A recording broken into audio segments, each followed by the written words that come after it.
โยใจโจแก้ว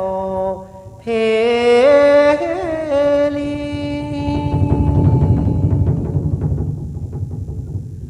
สุภาเลิกกะเสมสีห้องแผ่วปัจจามิตรจุงลานิปังปายไปเนินไพญาจุงกาดแก้วเลิศแล้วเจียงคาน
ขอ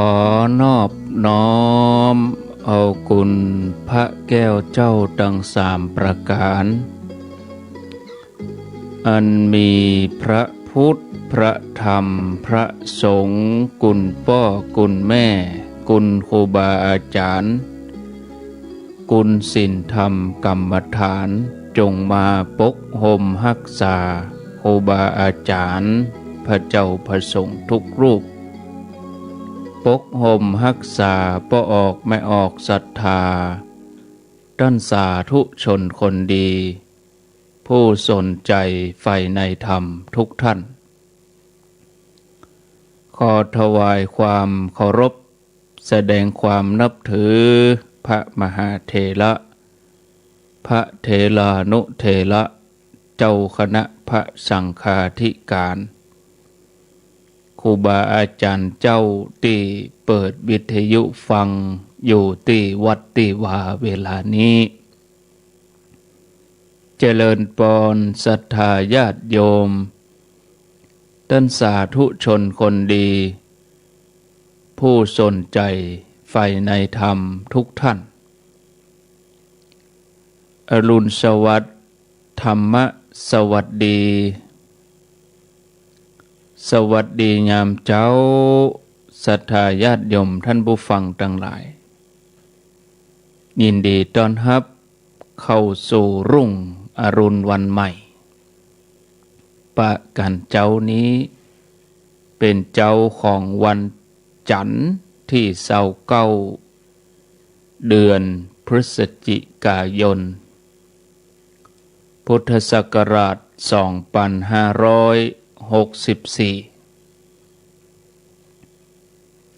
วันนี้เป็นวันเดือนยี่เหนือ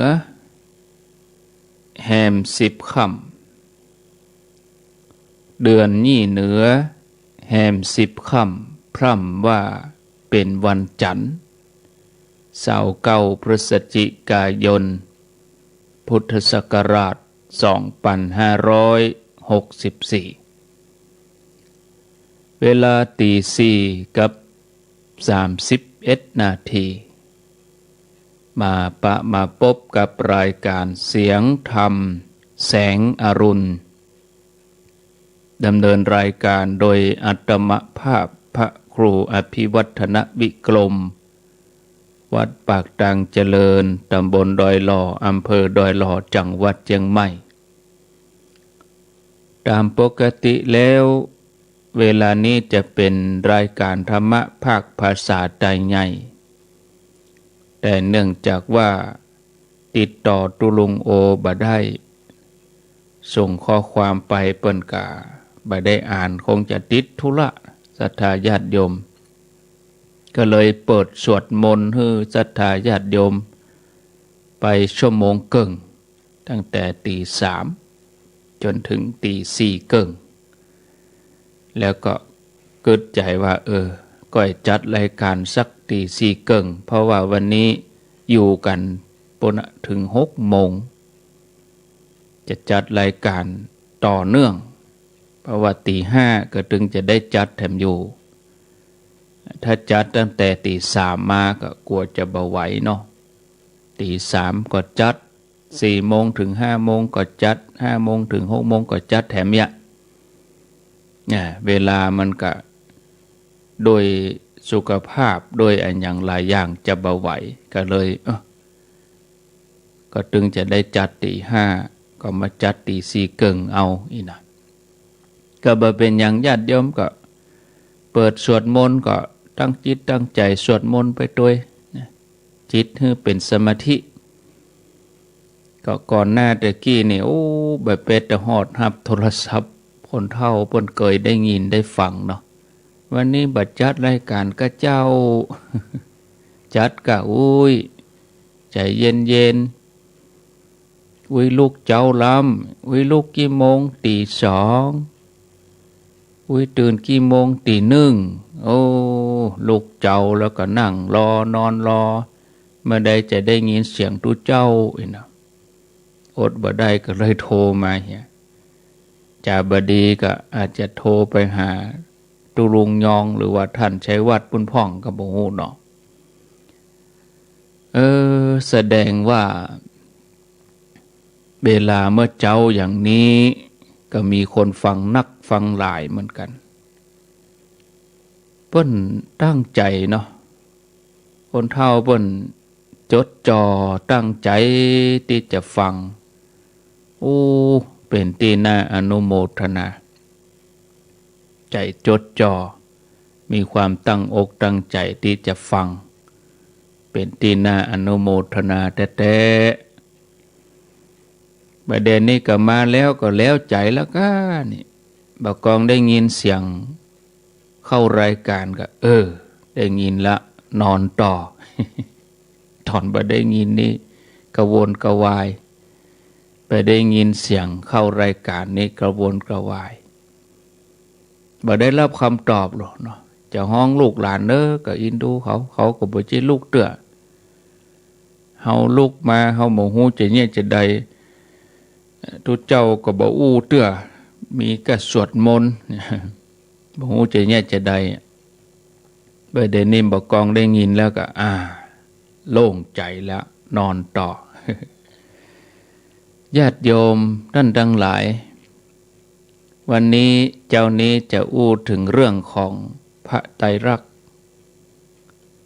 พระไตรลักษณ์เป็นจะใดศรัทธาญาติโยมก็ฟังพิจารณาเอาเนาะไตรลักษณ์คือลักษณะ3อย่างเดิมเต้ๆของเปิ้นนั้นในพระไตรปิฎกเปิ้นฮ้องว่าธรรมนิยามแปลว่านิยามของธรรมะหรือว่าธรรมชาติที่มีความหมายว่าข้อกำหนดความกำหนดที่แน่นอนของธรรมชาติของธรรมส่วนคำว่าไตรลักษณ์แล้วก็คำว่าสามัญลักษณะก็ความหมายอันเดียวกัน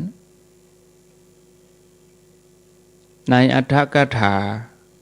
พระไตรลักษณ์หรือว่าธรรมนิยามนี่เป็นข้อธรรมะที่แสดงถึงลักษณะกฎข้อกำหนดของธรรมชาติโดยพระปรีชาญาณขององค์พระสัมมาสัมพุทธเจ้าธรรมะของพระองค์ได้หงายของที่คว่ำเปิดของที่ปิดบอกทางแก่คนหลงทาง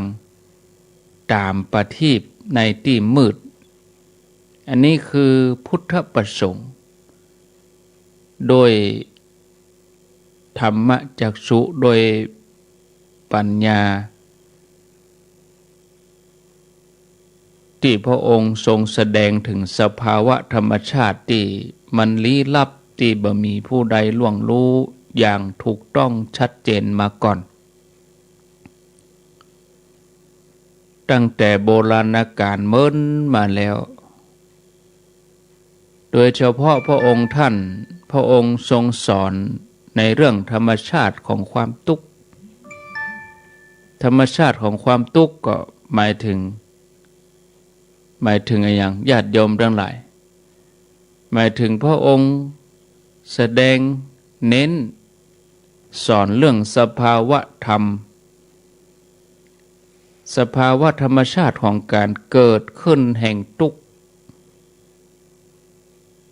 เป็นเพื่อประโยชน์อันยิ่งใหญ่ในการนำความรู้ความเข้าใจที่ยิ่งใหญ่เกี่ยวกับความทุกข์นั้นไปใช้ในการดำเนินชีวิตเป็นแนวทางในการดับทุกข์ในที่สุดพระองค์ก็ได้ตรัสว่าในการก่อนนี้ก็ตามในบัดนี้ก็ตามเราตถาคตบัญญัติขึ้นสอนแต่เรื่องทุกข์และการดับสนิทบ่เหลือทุกข์เท่านั้นพระองค์ทรงเปิดของที่หงายของที่คว่ำแล้วก็เปิดให้หงายของที่คว่ำอยู่ยากต่อการยังหู้อย่างแจ่มแจ้งพระองค์ทรงแสดงแจกแจงแก่เวนยสัตว์ด้วยพระมหากรุณาธิคุณทรงแสดงพระไตรลักษณ์หรือว่าธรรมนิยามตัวนี้เป็นสภาวะแห่งธรรมชาติของเราสังขารธรรมทั้งหลายทั้งปวงสังขารทั้งหลายทั้งปวงล้วนเกิดมาโดยเหตุโดยปัจจัยเกิดเลยเนี่ยคือต้องตกอยู่ในอำนาจของอนิจจังทุกขังแล้วก็ทำตั้งหลายก็ล้วนเป็นอนัตตาสามอย่างเนี้ยญาติโยมคืออนิจจังทุกขังอนัตตาเกิดขึ้นตั้งอยู่ดับไปเป็นธรรมคำสอนเพื่อให้เกิดความเบื่อหน่ายจากความบ่ฮู้จริงเมื่อเกิดความเบื่อหน่ายคือนิพพิทายานเมื่อหน่ายก็เกิดคลายความกำนัดคือตัวตัณหาความอยากวางความยึดมั่นถือมั่นในอุปทานเป็นไปตามพระไตรลักษณ์ศรัทธาญาติโยมท่านสาธุชนท่านทั้งหลายก็เลยมีพุทธดำรัสที่พระองค์ได้ตรัสสอนเกี่ยวกับพระไตรลักษณ์ปรากฏในอุปทานสูตรไว้ว่า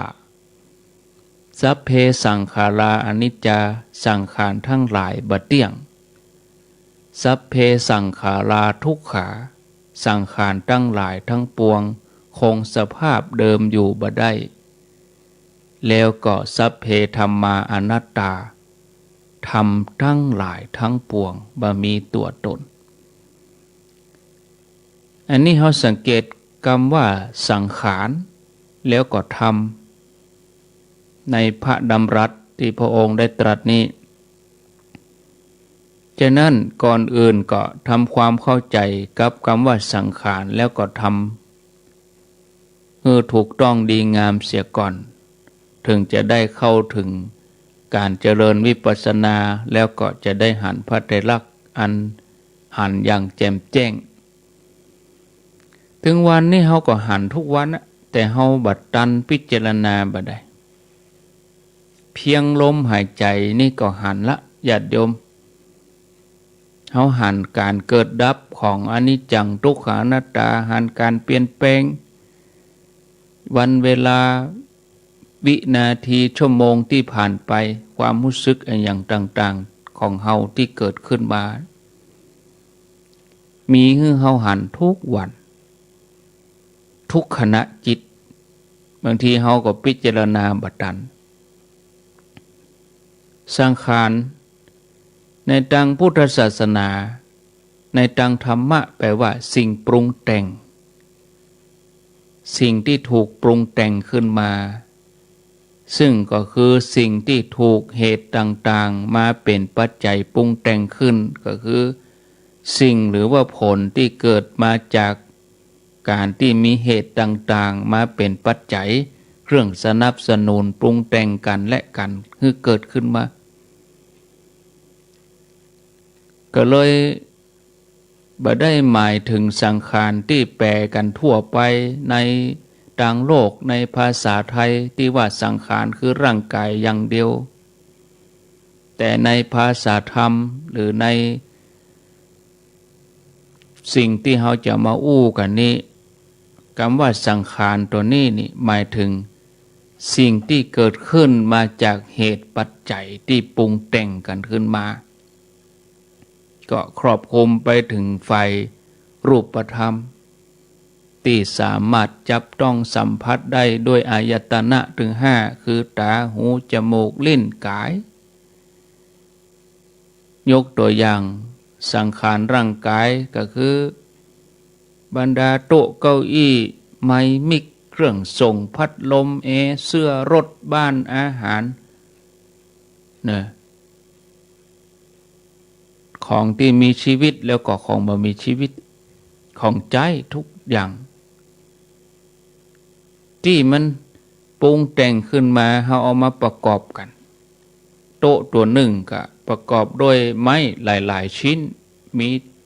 เหล็กกลมีตะปูมีกาวมีสีที่เอาทาเหมือนไปโต๊ะเก้าอี้ตัวนี้ก็จะต้องเสื่อมไปลุไปมีเหตุมีปัจจัยปรุงแต่งขึ้นมาวัตถุทั้งหลายถึงหมดเลยแล้วก็ยังครอบคลุมไปถึงฝ่ายนามธรรมที่ถึงแม้บ่มีตัวตนเป็นกลุ่มก้อนให้เฮาได้หันให้เฮาได้สัมผัสโดยอายตนะถึงห้าเหมือนอย่างฝ่ายรูปธรรมที่เฮาหันด้วยตาที่เฮาสัมผัสด้วยหูที่เฮาหูด้วยลิ้นแล้วก็ได้กลิ่นจากจมูกแต่เฮาสามารถสัมผัสมวลของเหตุโดยอายตนะอันสุดท้ายคือสัมผัสได้ด้วยใจอย่างกับเวทนาขันธ์สัญญาขันธ์สังขารขันธ์วิญญาณขันธ์ถึงแม้จะเป็นนามธรรมต่างก็ล้วนเกิดแต่เหตุต่างๆมาเป็นปัจจัยกันเกิดขึ้นอย่างเดียวกันญาติโยมทั้งหลายถ้าบ่เข้าใจ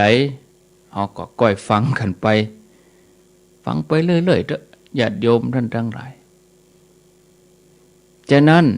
สังขารบอกว่าจะเป็นฝ่ายรูปธรรมนามธรรมล้วนเป็นสิ่งที่ประกอบกันขึ้นมาด้วยสิ่งต่างๆหลายๆสิ่งมาเป็นปัจจัยมาประชุมกันมาจุมนุมกันมารวมกันเพื่อยังให้เกิดสิ่งหนึ่งสิ่งใดเกิดขึ้นมาเมื่อรวมตัวกันประชุมกันปรุงแต่งกันอยู่โดยความจริงแล้วก็เป็นมายาที่เพียงแต่พอเหมือนว่าดุจดังว่าเป็นสิ่งเดียวกันชิ้นเดียวกันแต่ในความเป็นจริงแล้วถ้าเราพิจารณาถึงขั้นสูงสุดถึงขั้นปรมัตถ์แล้ว สิ่งทั้งหลายทั้งหมดก็ยังคงเปลี่ยนแปลงแปรสภาพที่เกิดขึ้นมาประกอบกันมาประชุมกันถ้าเราจะอู้แถมอันหนึ่งพิจารณาแถมอย่างหนึ่งถึงแม้เราพอเหมือนกับว่าเป็นสิ่งเดียวกันแต่ที่แท้จริงแล้วบ่สามารถจะเชื่อมหรือว่ารวมกันได้เมิน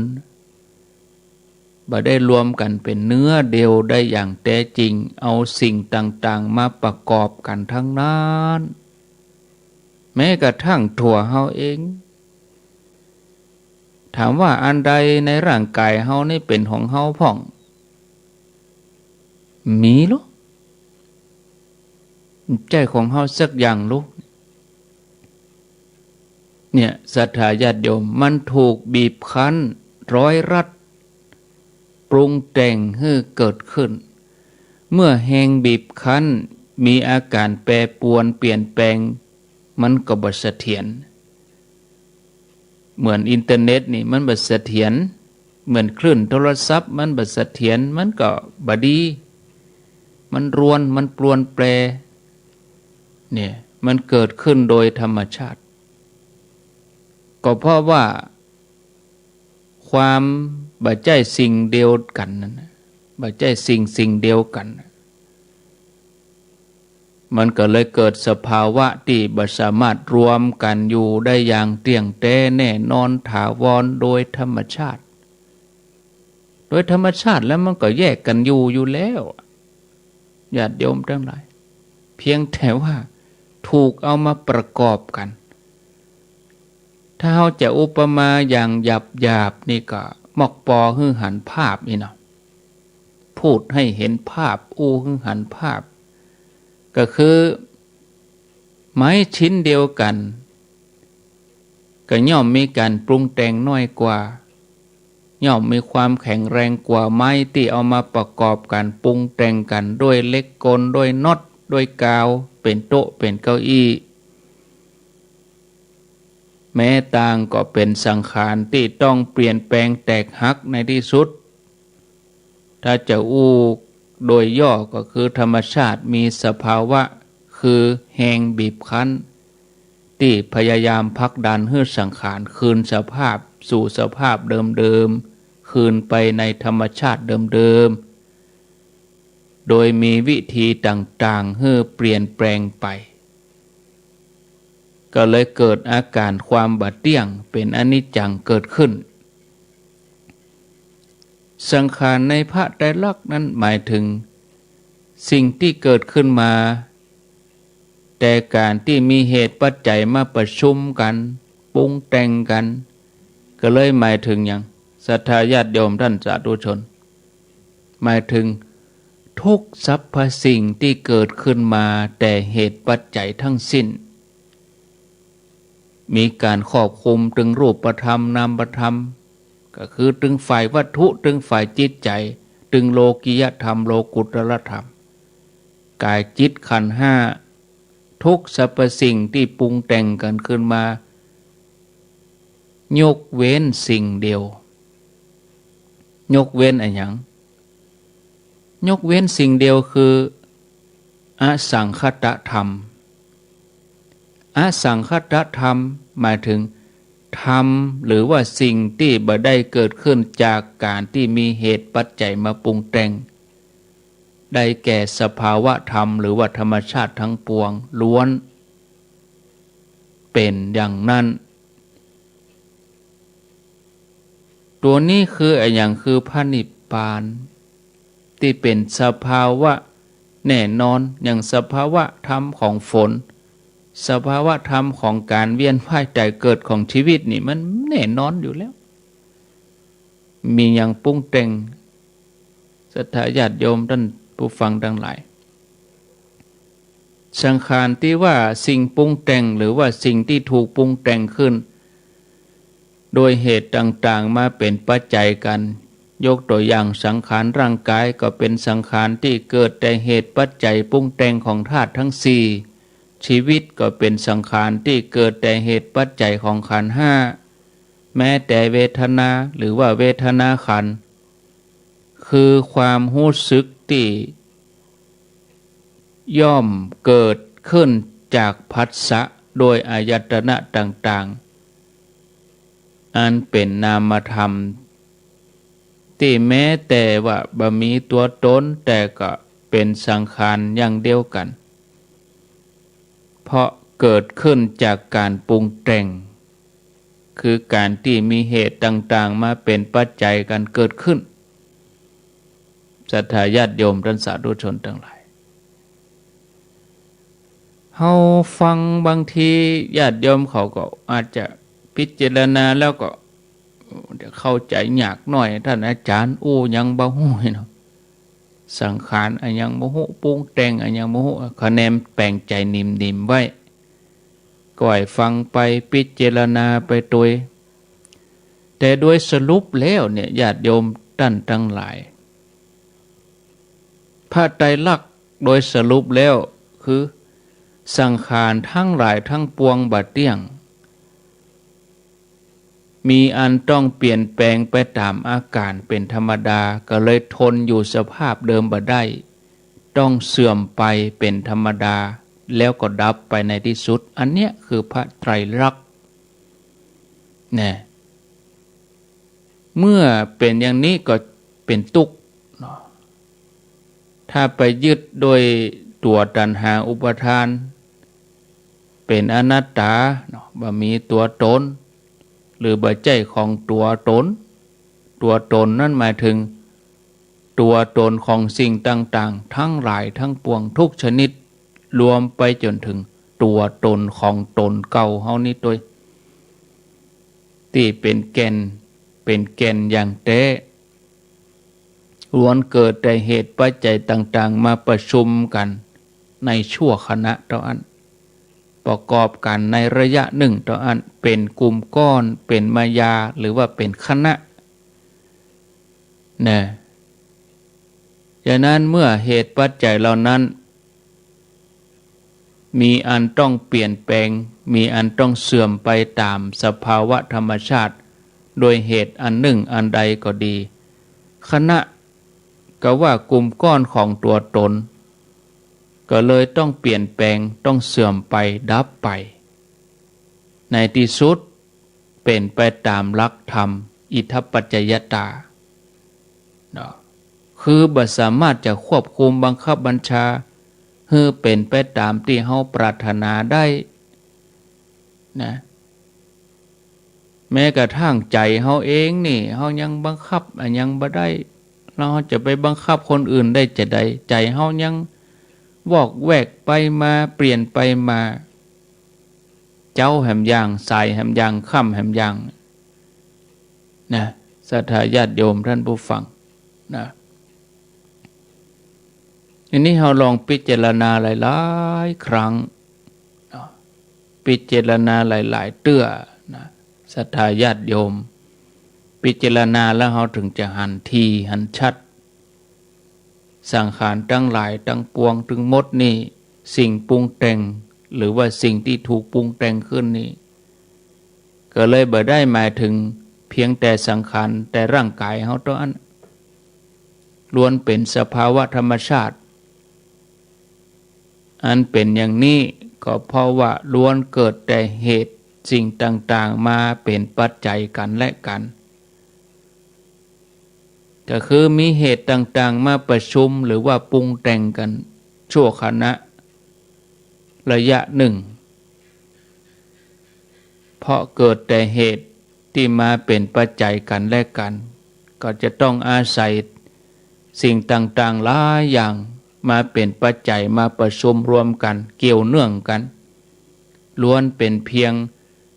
พอพิจารณาเหมือนว่าเป็นสิ่งเดียวกันแต่ในความเป็นจริงถ้าเราพิจารณาในระดับปรมัตถ์มันบ่ใช่สิ่งเดียวกัน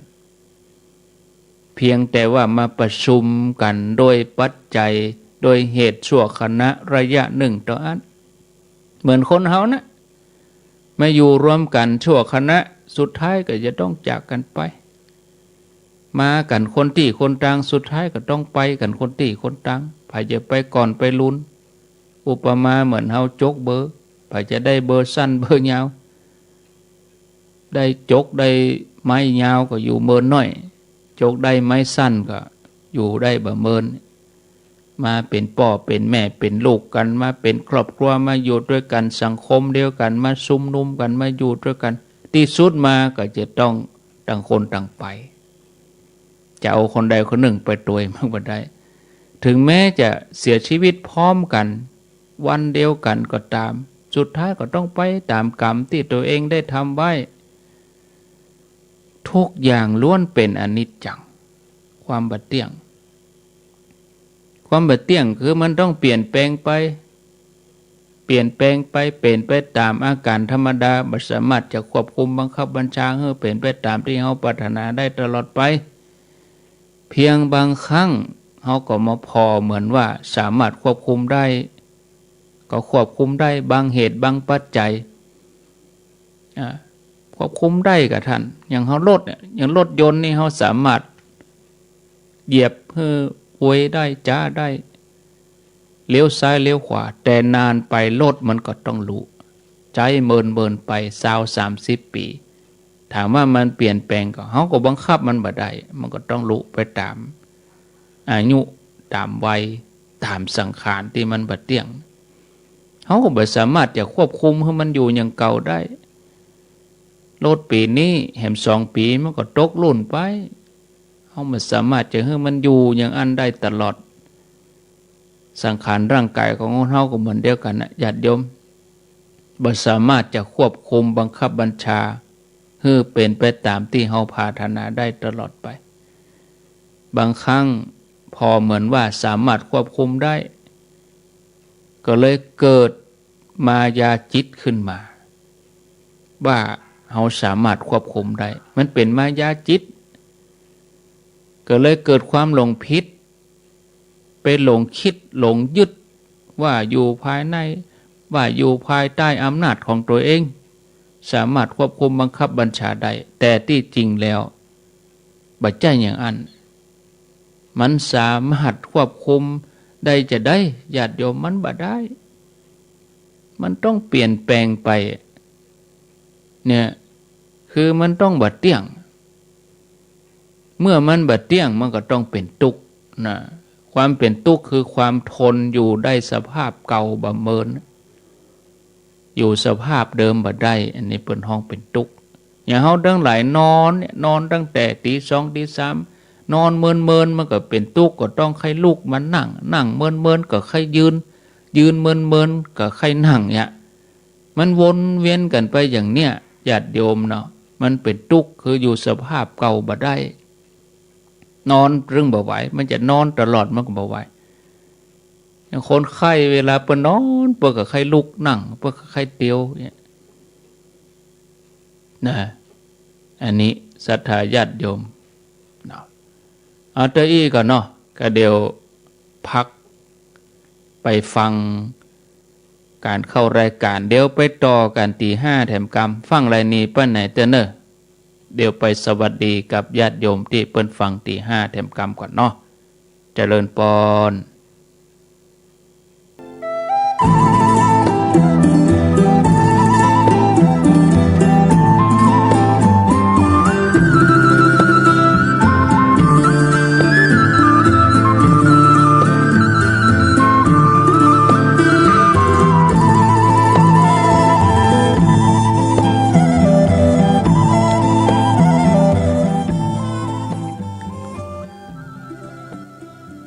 ขอนอบน้อม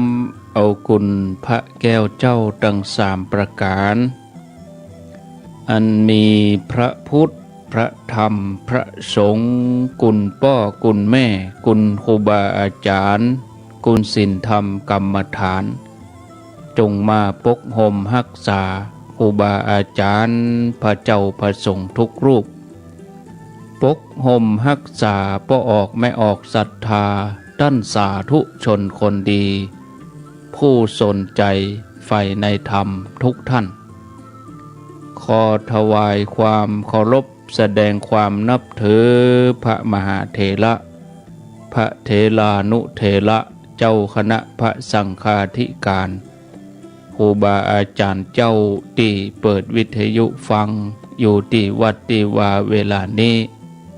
ครูบาอาจารย์ที่มีอายุพรรษามีการศึกษามีภูมิธรรมที่สูงกว่าเก้ากับผมขอถวายความเคารพแสดงความนับถือจุตนจุองค์เจริญปอนศรัทธาญาติโยมท่านสาธุชนทุกคนทุกท่านอรุณสวัสดิ์ธรรมะสวัสดีสวัสดียามเจ้าญาติโยมท่านทั้งหลายไผ่ที่ยังบ่ลุกก็เกียมตัวที่จะลุกขึ้นมาได้แล้วตื่นมาได้แล้วหลับลุกเจ้ากินผักดังปายหลับลุกควายกินผักดังเกาลุกเจ้าได้หลายลุกควายได้น้อยหลับลุกเจ้าเป็นเจ้าดังหลายหลับลุกควายป่าเฮอลูกหลานเป็นหนี้เป็นข้าเน้อตื่นมาเหียเน้อลุกมาเหียเน้อลุกเน้อลุกเน้อลุกลุกลุกลุกตื่นตื่นตื่นตื่นตื่นตื่นได้แล้วลุกได้แล้วญาติโยมท่านทั้งหลายลุกเจ้าได้หลายลุกควายได้น้อยหลับลุกเจ้าเป็นเจ้าดังหลายหลับลุกควายปาเฮอลูกหลานเป็นหนี้เป็นข้าเน้อตื่นมาเหียเน้อลุกมาเหียเน้อลุกเจ้าตื่นตัวเจ้าบัวกับหันเยื่องนาพังพร้อมลุกควายบ่ตันหนตางกีดกอมก้าตัวบ่ต้อมปุ่นอายจุงเก่งเข้าไว้อย่าไปเฮือขวายต่อหน้าสบายจำไว้เน้อเจ้าจำไว้เน้อเจ้าอรุณสวัสดิ์ธรรมะสวัสดีสวัสดียามเจ้าญาติโยมท่านผู้ฟัง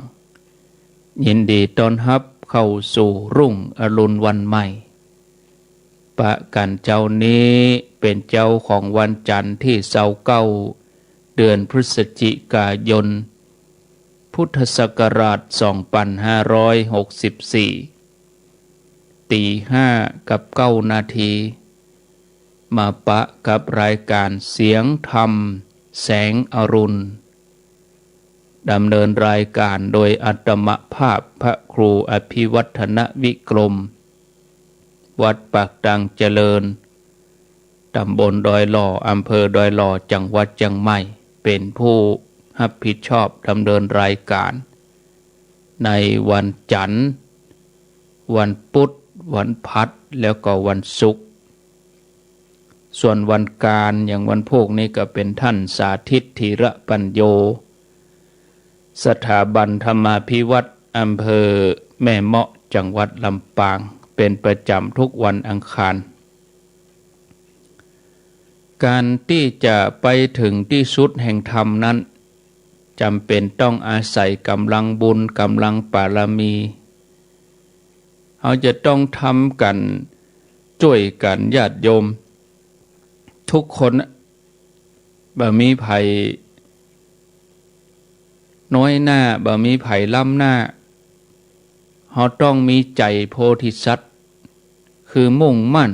ปฏิบัติหน้าที่ของตัวเองให้เต็มกำลังเพื่อที่จะช่วยกันรักษาดำรงไว้ซึ่งพระพุทธศาสนาการที่เราฝึกฝนอบรมใจตัวเองกูเจ้านี่เป็นสิ่งสำคัญญาติโยมทำใจให้หยุดนิ่งแล้วก็มีที่ปึ้ง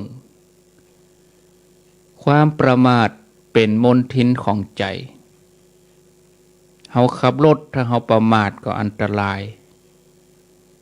การดำเนินชีวิตถ้าเราประมาทมันก็บ่ดีขับใจเปิ้นว่า ความประมาทเป็นหนทางแห่งความตายผู้ที่ประมาท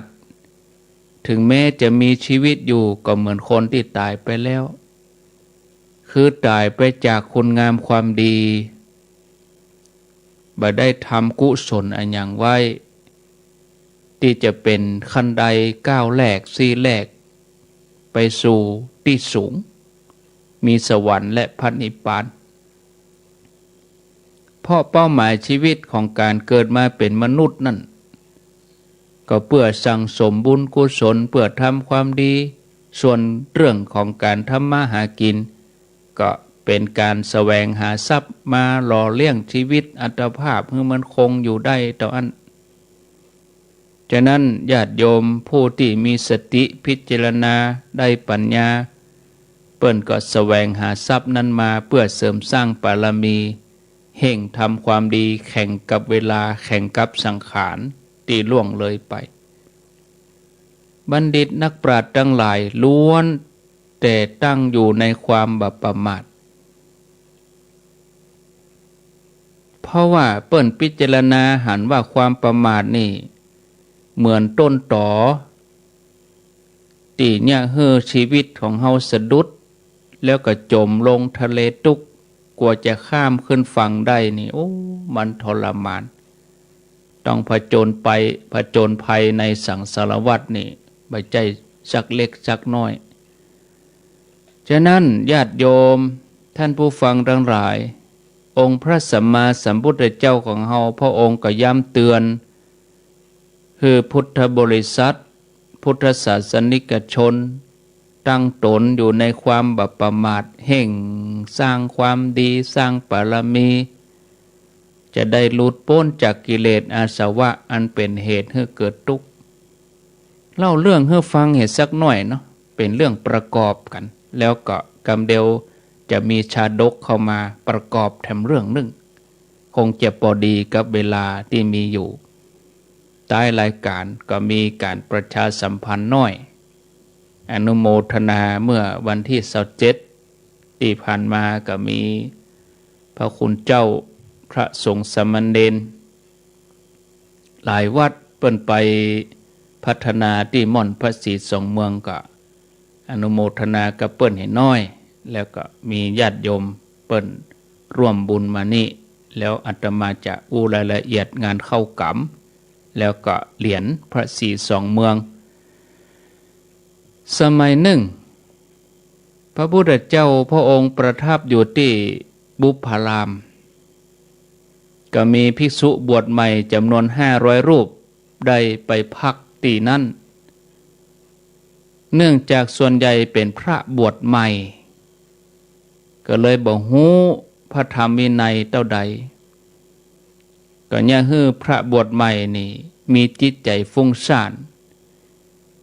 อินทรีย์บ่แก่กล้าภิกษุถึง500 รูปนี่ก็เข้าไปถึงห้องพักแล้วก็ปากันนอนรับเมื่อวันบ่ได้ปฏิบัติบ่ได้ตั้งความเพียรตกมาค่ำมาแรงมาก็ลุกมาสนทนากันอู้กับเรื่องตั้งโลกอู้กับเรื่องเจ้าบ้านไร้สาระอย่าให้ใจออกห่างจากธรรมะห่างจากแหล่งกุศลส่วนใหญ่ก็อู้กันในเรื่องลาภสักการะอู้วันนี้จะไปฮับทานที่ไหน ฮับทานมาไปบ้านโยมคนท่านฮับทานได้ต่อใดวันพวกจะไปฮับทานที่ไหนเอาแต่เรื่องฮับทานเรื่องลาภสักการะมาอู้จะไปที่หั่นเน้อจะไปที่นี่เน้อได้ไปที่หั่นได้ไปที่นี่อย่างนี้เป็นต้นอู้แต่เรื่องลาภสักการะวันพวกผมจะได้ไปบิณฑบาตที่บ้านเศรษฐีแหมตนก็อู้โอ้ผมก็จะได้ไปฉันที่บ้านข้าหบดีอย่างนี้เป็นต้นก็อู้เรื่องคนสัตว์สิ่งของต่างๆเสียงดังเหมือนกับพ่อกาแม่กาในกาดขาดสมณสัญญาอู้กันไข้หัวกันเสียงดังบ่ได้อู้กันเรื่องอัดเรื่องธรรมบ่ได้อู้กันเรื่องที่จะเกิดมรรคผลนิพพานพระพุทธเจ้าเพิ่นได้ยินเข้าใส่ พระองค์ก็ดำริว่าโอ้ภิกษุเหล่านี้มีกุศลจิตศรัทธาออกบวชเข้ามาแล้วการบวชนี่จะเป็นเหตุให้นำออกจากทุกข์แม้อยู่ใกล้เฮาตถาคตแต่ก็เหมือนว่าอยู่ไกลคนละโยชน์ยังมัวเมาหลงในลาภสักการะมีความเป็นอยู่อย่างประมาทถ้าว่าตายจากโลกนี้ต้องไปบังเกิดในอบายภูมิพระพุทธเจ้าพระองค์มีพุทธประสงค์จะให้ภิกษุเหล่านั้นเกิดความสลดสังเวชใจจะได้บ่ประมาทต่อไปพระองค์ก็ทรงดำริถึงพระมหาโมคคัลลานะซึ่งขณะนั้นพระมหาโมคคัลลานะก็หู้วาลจิตที่พระองค์มีพุทธประสงค์ก็เหาะมาเพียงแต่กึดหานะญาติโยมทั้งหลายสื่อถึงกันมาเลยอย่างเฮาท่านทั้งหลายเนี่ยเจ้ามาเนี่ยกึดหาเปิดวิทยุกองหาเนี่ยมาเลยอย่างเนาะเนี่ยพระมหาโมคคัลลานะเปิ้นก็มาถวายบังคมพุทธเจ้าพระพุทธเจ้าพระองค์ก็ตรัสว่าดูก่อนมหาโมคคัลลานะเปื้อนพรหมจรรย์ของเธอยังเป็นผู้ประมาทอยู่เน้อภิกษุถึง500บวชใหม่เข้ามาพักมัวเมาหลงในอามิตรมากกว่าการแสวงหาทางหลุดพ้นโมคคัลลานะเธอจงไปอนุเคราะห์ภิกษุเหล่านั้นให้เกิดความสลดสังเวชใจพระมหาโมคคัลลานะก็รับพุทธบัญชาแล้วก็เข้าอาโปกสินแล้วก็ใจนิ้วหัวแม่เท้าทำให้ปราสาทที่ตุเจ้าถึง500อยู่นั่นสั่นสะเทือนเหมือนแผ่นดินไหวเนี่ยให้ปราสาทนั้นเหมือนจะก้นลงมาภิกษุทั้งหลายถึง500ก็ต่างกลัวขนลุกขนป้องกลัวตายล่นกันสับสนโอลหม่านกลัวตายกันห้องขอความช่วยเหลือเสียงดังลั่นขาดสติพ่องก็ละจีวรนะโซดออกมานอกปราสาทเพราะว่ากลัวว่าตีพักจะถล่มลงมาเมื่อออกมาดังนอกปบใส่พระพุทธเจ้าก็เลยพร้อมใจกันเข้าไปไหว้สากราบถวายบังคมแล้วก็กราบทูลเรื่องราวที่น่ากลัวที่ตัวเองได้ประสบมาพุทธองค์ก็ทรงตรัสว่าภิกษุทั้งหลายปราสาทหลังนี้พระมหาโมคคัลลานะทำให้ไหวไปเองเพื่อจะให้พวกเธอที่กำลังมีสติหลงลืมตั้งอยู่ด้วยความประมาทให้เกิดความสลดสังเวชจากนั้นพระองค์ก็ตรัสให้โอวาทว่าภิกษุทั้งหลายเธอทั้งหลายจงลุกขึ้นเถิดจงนั่งเถิดเธอทั้งหลายจะได้ประโยชน์อันยังจากการรับจงมันศึกษาจงมันปั้มเป่งเพียรพยามารอย่าหู้เลยว่าเธอทั้งหลายประมาทแล้ว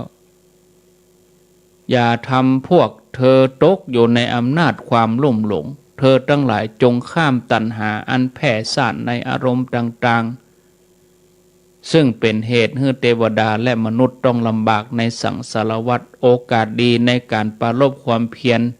อย่าได้ผ่านไปเลยเปล่าเพราะผู้ทำประโยชน์ให้ล่วงเลยไปย่อมยัดเยียดกันในนรกเธอทั้งหลายอย่าประมาทกันอยู่เลย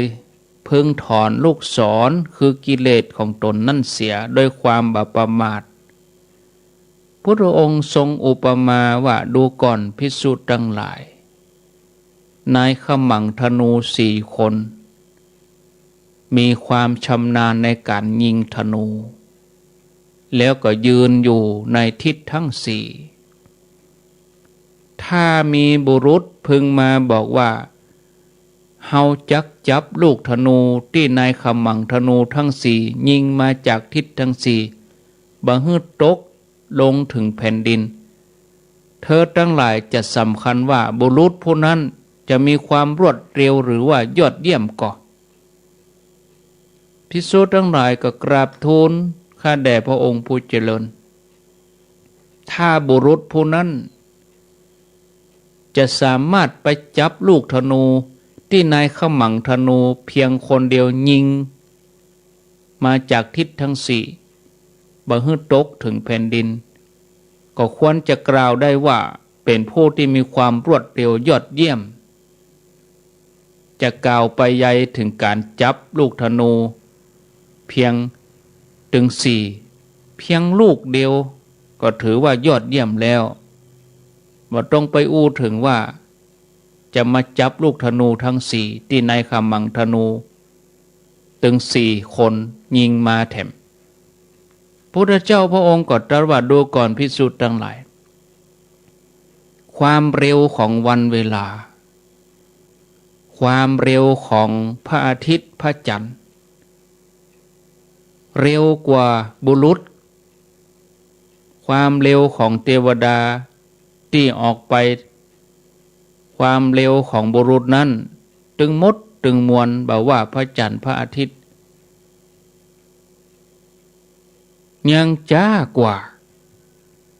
อายุสังขารที่ล่วงเลยไปเพราะฉะนั้นเธอทั้งหลายพึงศึกษาอย่างนี้ว่าเฮาทั้งหลายจักเป็นผู้บ่ประมาทเธอทั้งหลายพึงศึกษาอย่างนี้เมื่อพุทธเจ้าได้สอนภิกษุให้หันโทษของความประมาทแล้วก็จี้ให้หันโทษหันทุกข์หันโทษหันภัยในอบายภูมิแล้ว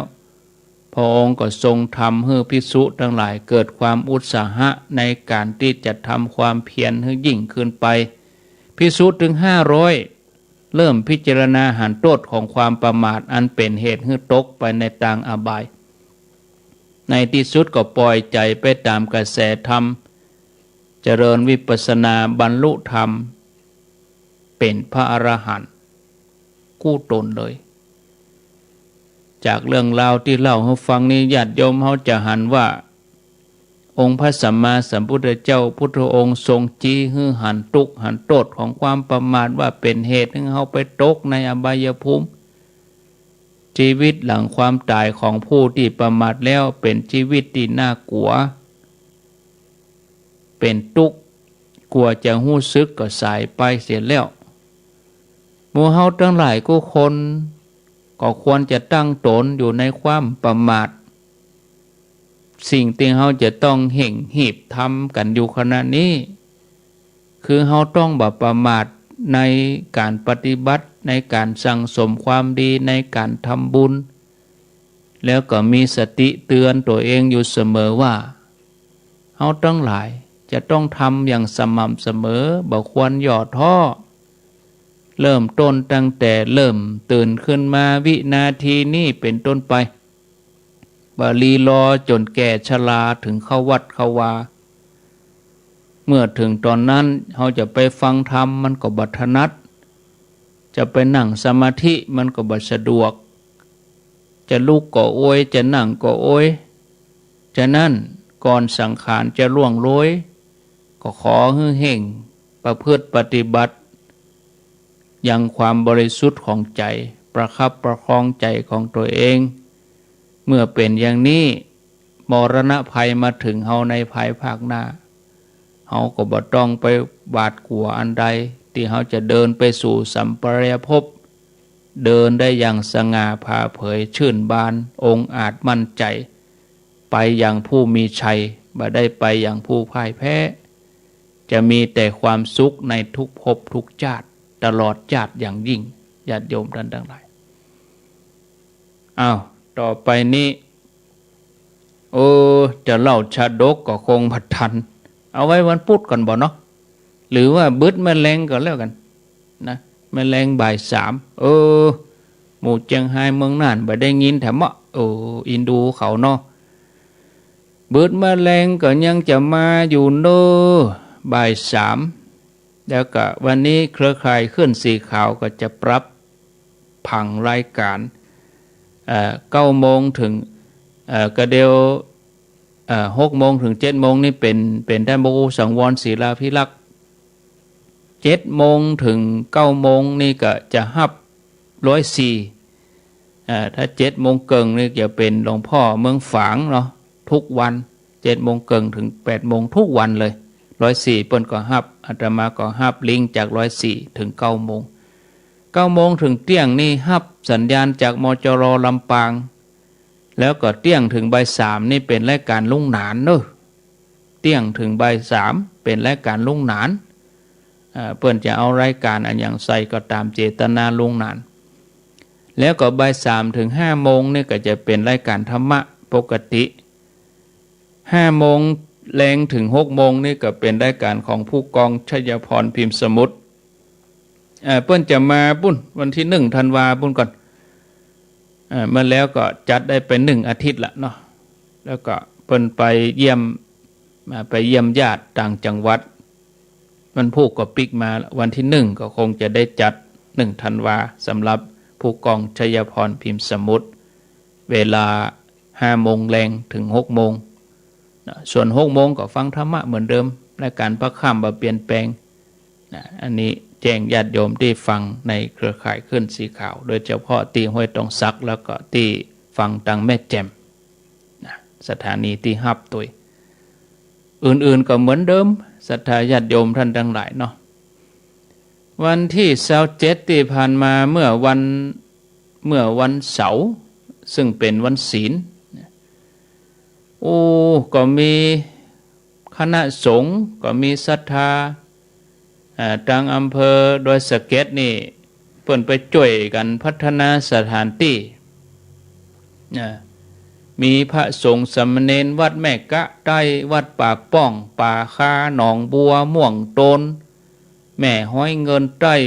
ดอยจอมแจ้งแม่ห้องไข่แล้วก็มีศรัทธาเจ้าบ้านที่เปิ้นอยู่ปางอันปางน้ำทุนะแล้วก็มีตังเจียงไฮ้ตังเวียงป่อเป้าก็มีหลายตนหลายองค์มีศรัทธาหลายบ้านหลายจองไปช่วยกันโดยจอมพ่อสันกูทองวัดห้วยคุณพระขุนลาวนี่บ้านโป่งแล้วก็เจ้าหน้าที่อุทยานขุนแจนะเพิ่นได้ไปช่วยกันแล้วก็ท่านพระครูวัดแม่ห้วยเงินเพิ่นก็ได้นำน้ำดื่มได้นำเครื่องครัวยังไปเป็นกำลังเสริม คือพระเน้นเขาแล้วก็มีศรัทธาวัดถาวรรังสีด้วยเนอะม่วงโตนนี่วัดถาวรรังสีตำบลแม่ห้อยเงินนอกจากจะพระสงฆ์สามเณรจะออกแหงจ่วยแล้วก็ศรัทธาก็หอมแถมจำนวน500 บาทเปิ้นเอากองมาประจำหั่น1 ใบ 1 แก่นแล้วก็หมอนกราบตัวนะคณะศรัทธาวัดถาวรรังสีแม่ศรีลาภัยพิไลอยู่บ้านป่าป้องโดยสเก็ตแถม500 บาทอันนี้ฝากท่านวัดป่าป้องมาแล้วก็ท่านพระครูชลทานพิทักษ์ได้รับแล้วป้อพรหมมาใจปัญญาบ้านปางอั้น100 บาทเนาะได้รับแล้ววัดม่วงโตนเปิ้นออกกองใหญ่มาเส้นผ่าศูนย์กลางเม็ดเสาแล้วก็หมอนกาบผ้าปูมาไว้ที่หั่นศรัทธาญาติโยมก็ประเด็นนี้ถ้าไปเอวก็หลงลึงแล้วเนอะไปเอวพอเนาะถ้าได้ไปทางนั้นอาตมาก็ว่าจะไปวันนี้ติดงานเนี่ยเดี๋ยวพอวันที่30แล้วก็วันที่1ทำกรรมวันนี้มันได้ไปเด้อญาติโยมท่านทั้งหลายอันนี้ก็จะมาอู้ถึงเรื่องงานเข้ากรรม งานเข้ากรรมปฏิบัติธรรมงานเข้ากรรมปฏิบัติธรรมที่ม่อนพระศรีสองเมืองนี่ญาติโยมท่านทั้งหลายก็กำหนดวันที่8ถึงวันที่12เดือนธันวาคมนะ8ถึง12ธันวาพ่อแม่ศรัทธาญาติโยมท่านทั้งหลายนะก็หลายท่านก็รับทราบแล้วหลายท่านก็ฮู้แล้วแต่หลายท่านก็ตอนที่จัดรายการก็บ่ได้ฟังทีบ่ได้ฟังดีอีนะก็มาฟังตอนนี้แหมกำนะฟังทีฟังดีๆฟังแห้งๆบางท่านก็ฟังเพี้ยนไปว่าเพิ่นจะรอพระที่ไหนก็บัดใจรอพระนะเพิ่นจะบรรจุพระนะเด็กคนเฒ่าเพิ่นก็จำการรอพระนั่นน่ะเนาะเพิ่นจะเข้ากรรมปฏิบัติธรรมเนอะใจจื้อกิจกรรมว่าการปฏิบัติธรรมสานต่อเจตนาครูบาอาจารย์สืบกำกึดยึดเจตนาเสริมสร้างศรัทธานำปาประชาชนนั่นก็ระหว่างวันที่8ถึง12ธันวาคมเพื่อสืบทอดเจตนาครูบาอาจารย์พระเดชพระคุณท่านเจ้าคุณพระเทพวิสุทธิคุณอดีตที่ปรึกษาเจ้าคณะจังหวัดเชียงใหม่แล้วก็อดีตเจ้าคณะจังหวัดเชียงใหม่อดีตเจ้าคณะอำเภอดอยสะเก็ดแล้วก็พระเดชพระคุณท่านเจ้าคุณพระสุนทรปริยัติวิกรมพระมหาทรัพย์นรินทโธอดีตเจ้าคณะอำเภอเวียงป่าเป้าตลอดจนถึงเป็นการสร้างความสมานสามัคคีกันในหมู่สงฆ์นำปาศรัทธาพัฒนาจิตใจฟังเทศน์ฟังธรรมร่วมกิจกรรมพิธีบรรจุพระบรมสารีริกธาตุที่จะได้นำประดิษฐานที่เจดีย์42เมืองซึ่งเป็นเจดีย์โดยตุงจำนวน2องค์แล้วก็เจดีย์โดยสุเทพจำลอง1องค์ก็ระหว่างวันที่8ถึงวันที่11นี่ก็ญาติโยมทั้งหลายก็ไปร่วมภาคกลางวันไปร่วมก็ทยอยกันไปบรรจุที่เขาจัดหลายวันนี่ก็คือญาติโยมทยอยไปนั่นเองถ้าจะไปวันสุดท้ายก็กลัวคนหลายเขาก็ทยอยไปนะระหว่างวันที่1ถึง7นี่ก็เกี่ยมงานกันนะ8ถึง11นี่เริ่มต้นวันที่9มาเจ้าตื่นตี4ญาติโยมก็ฟัง104นี่เนอะเพิ่นจะเป็นแม่คายถ่ายทอดให้ได้หันได้หู้ถึงภาพถึงเสียงอยู่ที่บ้านบ่สะดวกก็อนุโมทนาเอานะตี4ก็รายการก็เปิดปกติตี3ตุลุงย้องก็ประจำอยู่ปุ่นนะอาตมาก็จะรับตี5นี่นะเปลี่ยนกันแล้วหรอตุลุงย้องก็ตี3อาตมาก็ตี5นี่นะมีการทำวัดเจ้ามีการปฏิบัติแล้วก็ขวายมานี่ก็ศรัทธาจะไปใส่บาตรก็คือ7โมงถึง8โมงนี่นะญาติโยมจะไปใส่บาตรมาเจ้าถ้าเอาตัวใดตัวอันบ่มีก็บ่เป็นหยังเพราะว่าวัดบ่ใช่เป็นวัดที่มีศรัทธาเพราะว่าห่างไกลเจ้าบ้านพอสมควรฉันเจ้าเรียบร้อยก็ระหว่าง7โมงถึง8โมงนี่ประเด็นนี้ก็มีคนมาเจตนาแจ้งจะรับถวายพระทหารเจ้าข้าวต้มก็หลายคนหลายคณะอยู่ญาติโยมจะไปร่วมก็ย่อมได้8โมงถึง10โมงนี่ก็กะเกียมสถานที่เนาะก็เหมือนว่างานเฮามีวันที่12กับวันที่8ไปเฮาก็เกียมสถานที่อาตมาก็คิดใจว่าถึงแม้บ่มีข้าวกำก็ถึงจะไปนอนหั่นอยู่ดีขี้ค้านปิกไปปิกมาลำบากกับรถลำบากกับคนขับลำบากหลายๆอย่างปิกไปปิกมาไปเมื่อเจ้าไปได้บักกี่ชั่วโมงก็ดีกินข้าวต้นหะมะฉันเพลแล้วบักกี่ชั่วโมงทำงานบักกี่ชั่วโมงเดี๋ยวก็ข้ามหะมะก็ดีปิกหะมะอยู่ปุ้นเป็นน้ำแล้ว เอาวิทยุไปอยู่ด้วยเนาะจัดรายการอยู่ปุ้นเลยเตรียมงานก็เพิ่นจะฟังธรรมกันนะตั้งแต่วันที่8ถึงวันที่12เนาะฟังธรรมกันช่วงแรกก็10 โมงถึง11 โมงฟังธรรมแล้วเฮาก็บรรจุวัตถุมงคลฉันเพล11 โมงหลังจากนั้นสักเที่ยงปลายสักท้าก็ทยอยไปบางคนก็ไปกินข้าวหั่นบางคนก็กินข้าวตอนแล้วก็ลูกบ้านไปแล้วก็ทยอยไปภาคบ่ายหลังจากนั้นก็ถึงบ่าย2ก็ฟังธรรมแห่มพุงฟังธรรมแห่มพุงบ่าย2ถึงบ่าย3หลังจากนั้นบ่าย3ถึง5 โมงก็ญาติโยมก็ทยอยไปแถมมีโยมไปเฮาก็ต้องทำงานกันอยู่แล้วเกี่ยมสถานที่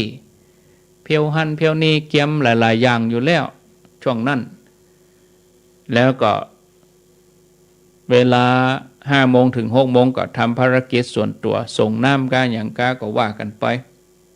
6 โมงถึง2 ทุ่มก็สวดมนต์ทำวัดเย็นปฏิบัติ2 ทุ่มถึง4 ทุ่มก็ฟังธรรมะบรรยายแถมในรายการ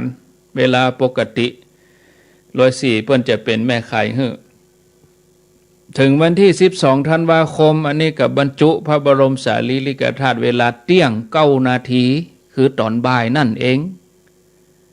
12วันที่12แล้วเพิ่นจะบรรจุกี่โมงก็12แล้วนะเดือน12 3อย่างวันที่12เดือน12แล้วก็เวลา12เนาะในวันที่12นะก็เชิญชวนญาติโยมจะเอาหยังไปใส่ได้พ่องก็เอาไปใส่ได้เหรียญ5 เหรียญบาทก็ว่าเอาเหรียญครูบาอาจารย์ก็เอาไปได้แต่ว่าถ้าเป็นเหรียญสตางค์เหรียญ5 เหรียญบาทนี่จะเอาใส่ตั้งปื้นตั้งลุ่มห้องโถงฐานเจดีย์แต่บนที่หลักกังปุ้นก็เอาไว้เฉพาะพระบรมสารีริกธาตุแล้วก็พระหลอดพระคงบางส่วนที่เหลือนี่จะเอาใส่ที่ห้องโถงหั่นหมดเลยแล้วก็ไผได้ไปช่วงนี้ก็ติ้วทรายขึ้นไปถมห้องโถงหั่นนะเพิ่นจะถมจะเกลี่ยทรายให้เรียบร้อยตั้งในหั่นปรับพื้นที่เพื่อจะเอาไว้พระก็เอาไว้จะกี่นิ้วก็เอาไปได้พระประจำวันเกิดก็ดีพระอายังก็ดีนะพอต่อไปในภายภาคหน้าแหมเจนคนนี่นะถ้าว่าองค์เจดีย์นี่สุดโทรมลงไปคนรุ่นหลังมาบูรณะซ่อมแซมเขาจะหันว่าโอ้อันนี้เป็นสตางค์ของคนตะก่อนรู้นี่นะสมัยอย่างนี้โอ้แต่เมื่อ2564แล้วรู้นี่ล่ะแล้วเดือนนี้ปียังบัดนี้2764ปัดโทญาติโยมทั้งหลายเนาะแหม200-300 ปีคือว่าเจียงใหม่กี่ปีเจียงใหม่700 กว่าปีดอกเนาะญาติโยมทั้งหลายเนาะเอาไปในเวลาเปิ้นบรรจุเสร็จแล้วเปิ้นก่อปิดแล้วก็หมดโอกาสแล้วนะกำนั้นจะไปขอตุ๊บอีแม่จะขอตุ๊บละกังหั่นไล่แม่จะเอาครัวใส่กันนั่นเป็นมิจฉาชีพไปแล้วเดี๋ยวนี้เปิ้นเปิดให้เอาไปใส่ก็เอาไปใส่แต่ถ้าเปิ้นปิดเปิ้นก่อเปิ้นฉาบเปิ้นทาสีเรียบร้อยแล้วก็กำนั้นก็หมดโอกาสแล้วเนาะต่อไปก็จะมาให้รายละเอียดของการสร้างเหรียญพระศรีสองเมืองเหรียญพระศรีสองเมืองนี่ก็ถือว่าเอาไว้เป็นที่ระลึกนึกถึงครั้งหนึ่งได้ร่วมสร้างร่วมกันเหรียญมี2 ด้านด้านหนึ่งเป็นพระศรีสองเมืองที่ประจำเป็นพระประธานบนหั่นแถมด้านหนึ่งก็จำลองโดยตุงแล้วก็จำลองโดยสุเทพคือชื่อว่าเจดีย์ศรีสองเมืองตั้งหน้าเป็นพระศรีสองเมืองตั้งหลังเป็นเจดีย์ศรีสองเมืองก็จะทำตามจำนวนที่ญาติโยมสั่งจองต่อใดก็ทำตึกต่ออันแล้วก็ไปจองได้ตั้งแต่ระหว่างที่เฮาไปบรรจุจะมีเจ้าหน้าที่มีพระคุณเจ้านั่งประจำโต๊ะอยู่เขียนชื่อเขียนอย่างในใบจองเหี่ยเนาะรายละเอียดก็ค่อยมาฟังเพิ่มเติมก็จะมี2 เหรียญแล้วก็เหรียญพระแม่นางแก้วตัวเอาเป็นที่ระลึกไว้ค รั้งหนึ่งได้มาสร้างคนไก่ไปไก่มาก็ตึงว่าโดยนางแก้วเนี่ยเนาะแล้วเปิ้นจะมีการอบรมสมโพธิปุ่นปีหน้าบุญก่อนบ่ใจว่าจองแล้วจะได้ติด2ติดเนี่ยยังบ่ได้แปลงเตื้อ ญาติโยมจะเอากี่เหรียญก็บ่ฮู้ญาติโยมสมมุติว่ามีคนจอง100ก็แปลง100มีปันก็แปลงปันจองเรียบร้อยแล้วก็ถึงจะเอาไปแปลงถ้าว่าโอ้แบบแปลงมาก่อนกับท่านแล้วมันเคินเนี่ยจะได้เนาะเหมือนกับกรณีเฮาไปธรรมะสัญจรเฮาไปทัวร์ธรรมะนะกะจองไปคนใดก็จะไปคนใดก็จะไปถึงเวลาจะไปแต่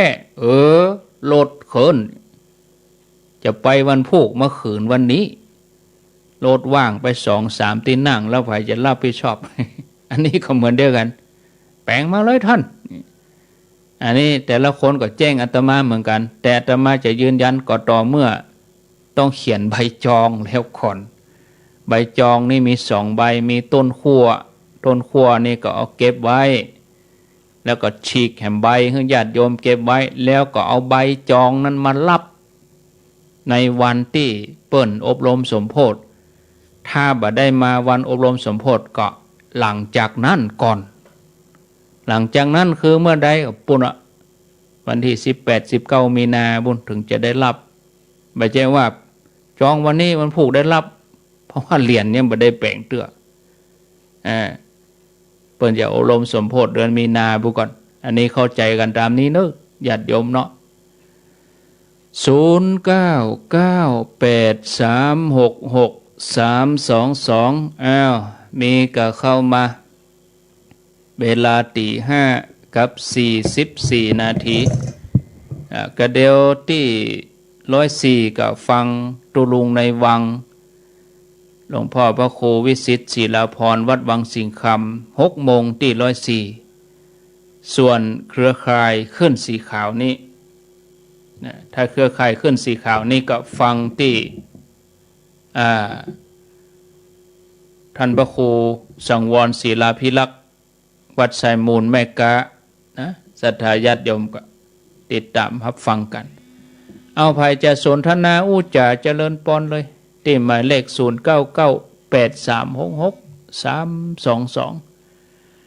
เจริญปอนแต่ว่าแต่เจ้าฟังอยู่เด้ออยู่ที่ไหนฝางเมืองฝางเนาะนันตารามเมืองฝางยังก็แม่เรามีท่านมาคืนหรอกกลัวคืนโอ้ไปแน่จะได้การเรามีสูงทรงมาคืนมาใส่จอพระกาศก็บ่ได้จากไหว้สายเจ้า98ก่อนเจ้าโมทนา0998366322เจริญปอนเจ้าอยู่ที่ไหนอยู่เพ่อยู่ไหนหน้าบิ๊กซีหนองปลาคั่งบิ๊กซีหนองปลาคั่งได้ยินชัดดีนอฟังขึ้น104เนาะตื่นเจ้าเหมือนกันรุ่นนี่ตื่นเจ้าก็ไปโอ้ลูกตี 1ล่ะตูลุงยองนะเปิ้นลูกเจ้านะอาตมาก็มันต่อเนื่องหลายชั่วโมงแล้วไปเบื่อเลยนี่เสียงลูกจะหายแล้วนี่ถ้าต่อแหมชั่วโมงเนี่ยได้เสียงแหบไปเลยโมทนาฮะสบายดีบ่เมื่อยบ่ไข้หยังสบายดีสบายกายสบายใจ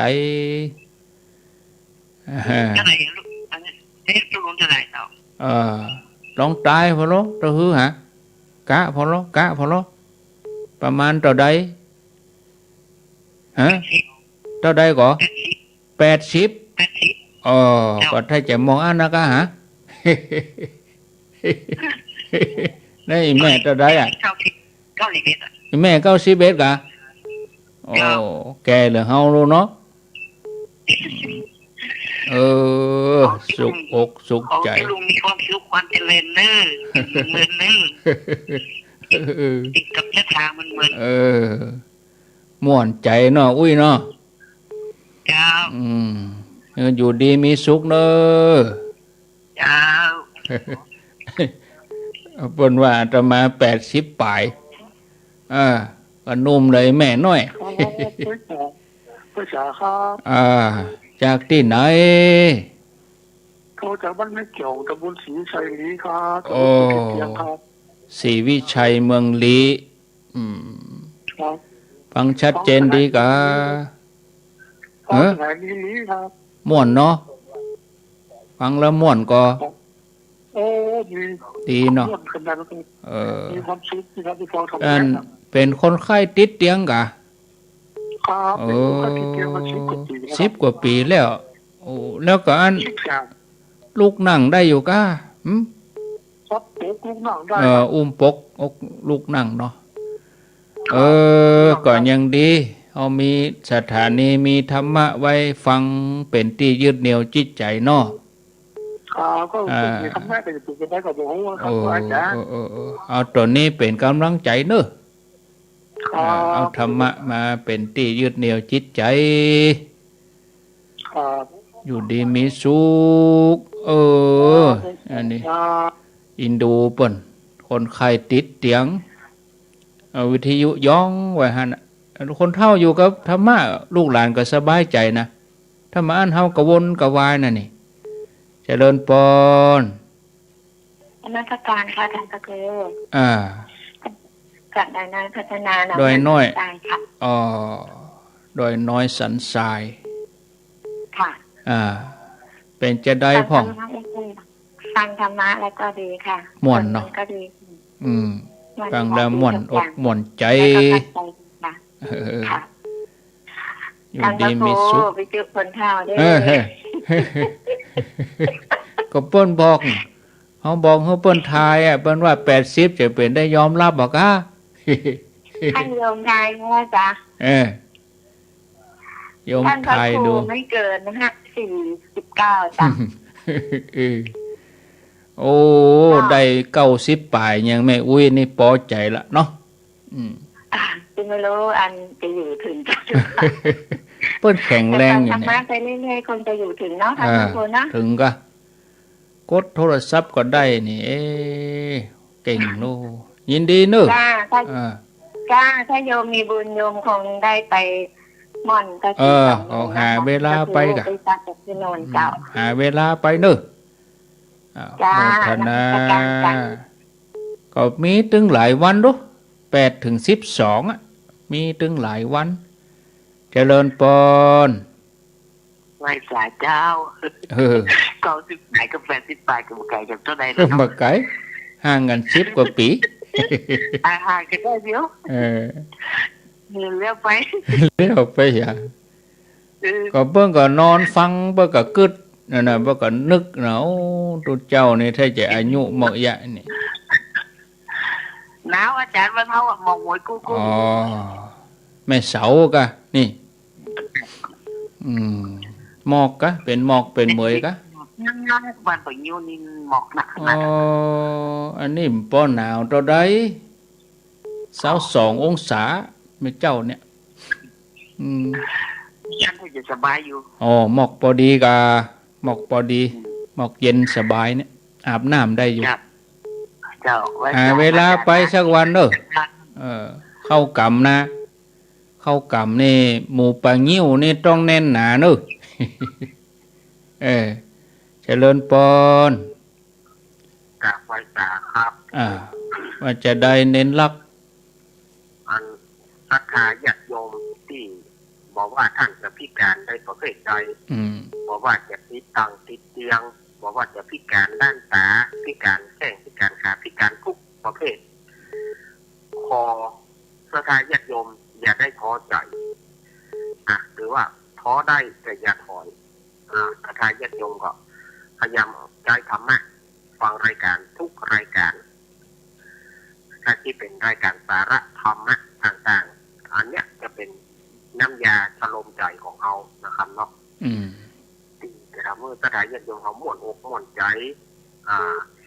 จะยืดอายุเขาไปได้กับเมินนะครับวันนี้ก็ฝากข้อคิดไว้กับท่านผู้พิการนอกประเทศกึดน้อยใจนอกทำมากเป็นกำลังใจขึ้นเสมอครับผม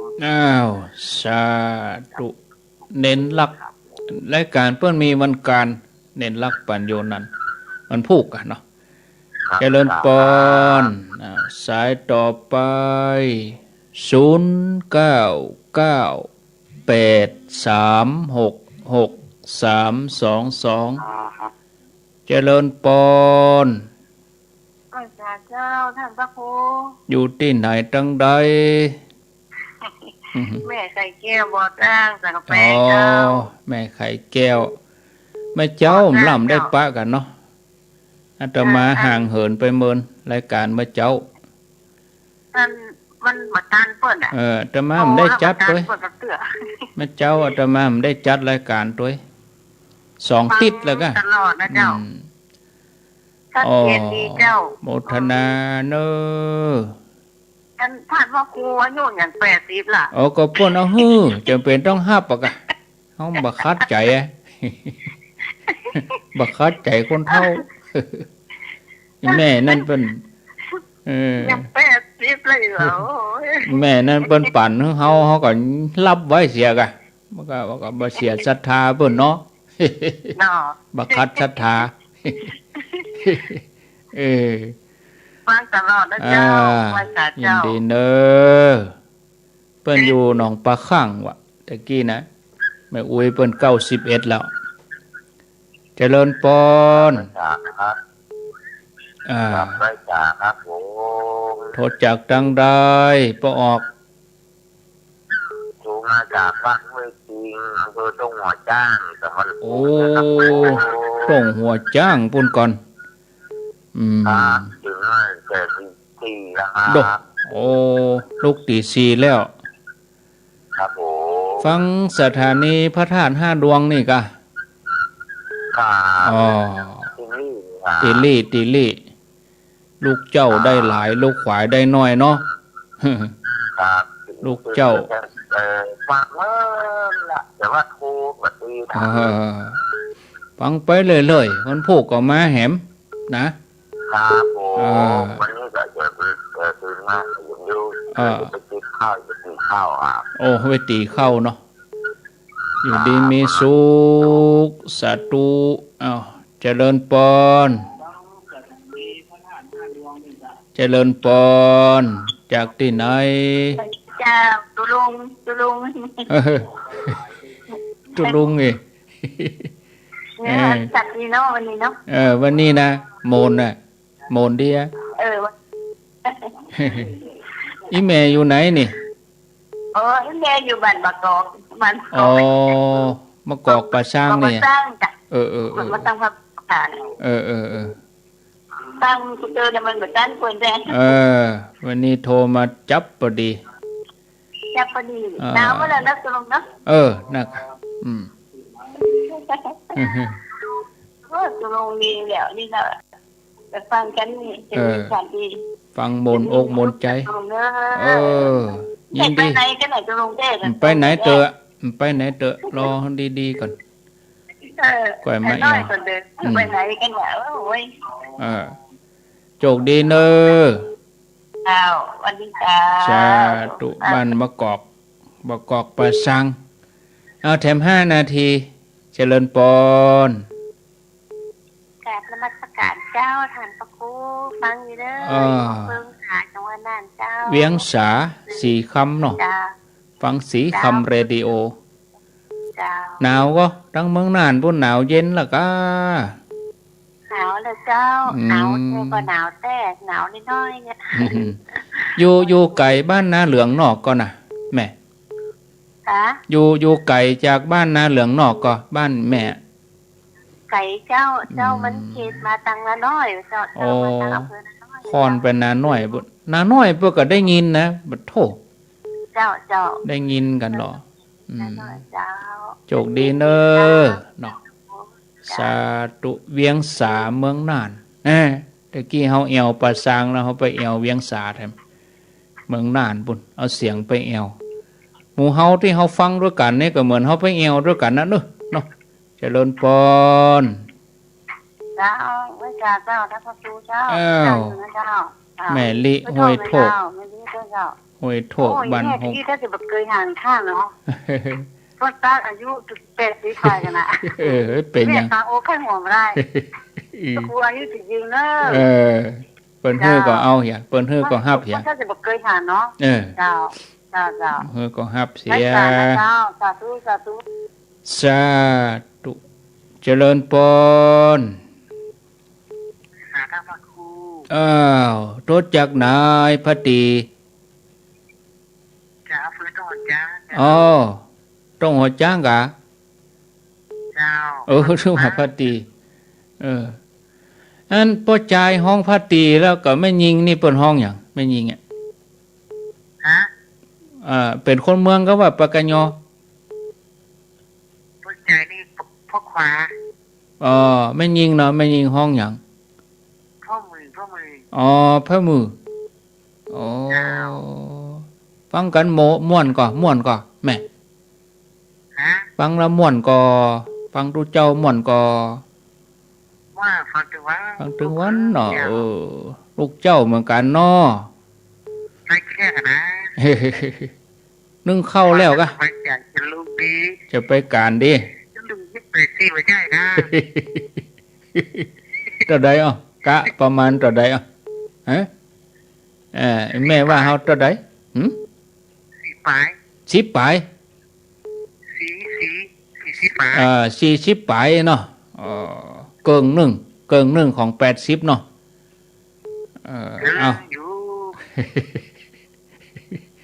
โชคดีเนอะเวลาหมดแล้วนะเวลาหมดแล้วลาไปก่อนเนอะ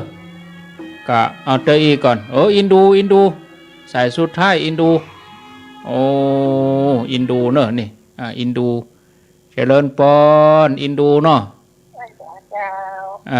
จากที่ไหนบางเหนือบ้านหยังแม่บ้านหยังคนผู้ก็โทรมากันแถมคนผู้ก็โทรมาหากันแถมเนอะสวัสดี